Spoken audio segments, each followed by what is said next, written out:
Na yung sa loob ng bahay, nagawa na yung design. May munting altar kami doon.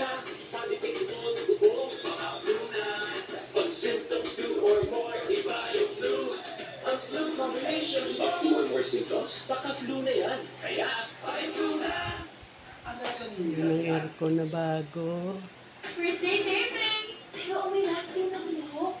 Sunsilk with active infusion of lemon oils, vitamins, and proteins para always smooth hair na may pangay nakakagigil. Walang makakapigil. Ito yung screen na ginawa ni Rene dito sa pintuan. Aprobado na sa Kamara ang economic charter change. Nagpaparoll live mula Batasan Pambansa si RG Cruz. RG, nakuha ang sapat na bilang ng mga kongresista na hinihingi ng saligang batas para maisalang sa plebisito ang panukalang tsa-tsa. Sa boto nga 288 pabor, 8 kontra at 2 nag-abstain, ipasado na sa ikatlo at hindi papasa ang resolution of both houses number 7 Kabinet na balansin na ulit. para baguhin ang saligang batas at bigyan poder ng Kongreso na magpasa ng batas para baguhin ang limitasyon sa pagnegosyo ng mga kumuhan sa mga larangan ng public utilities, edukasyon at advertising. Nilinaw sa teksto ng RB7 na tanging higher education na ang bubuksan sa full ownership ng mga hindi Pilipino. Mananatili sa pag-aaral ng mga Pilipino ang 60% ng basic educational institutions. Mananatili rin sa mga Pilipino ang kontrol at pamamahala ng mga educational institutions. Maliban na lang kung magpasa ng batas ang Kongreso. Ayon sa saligang batas, kailangan pagbuhanan. Ito yung sa labas. Ayun yung solar. Ayan yung labas namin. Ayan yung kubo. May ilaw pa. Mayroong diskuhan.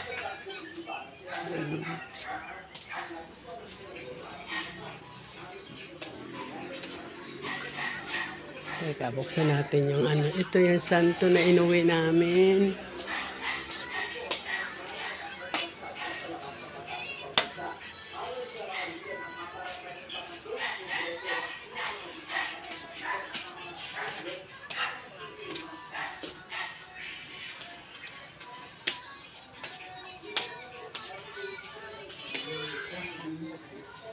Abot ang ilaw doon, andyan na sila. O diba ang liwanag ng buwan, ang liwanag ng dinadaanan nyo. Ay, may kuha siya. Ang liwanag doon, oh.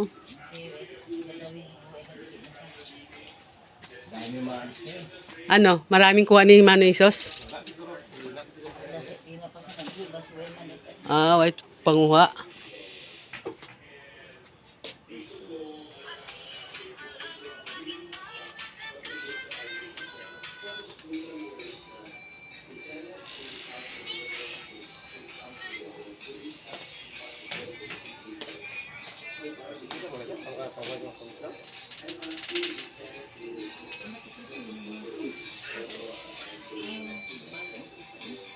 Hindi ang liwanag-liwanag sa baybay.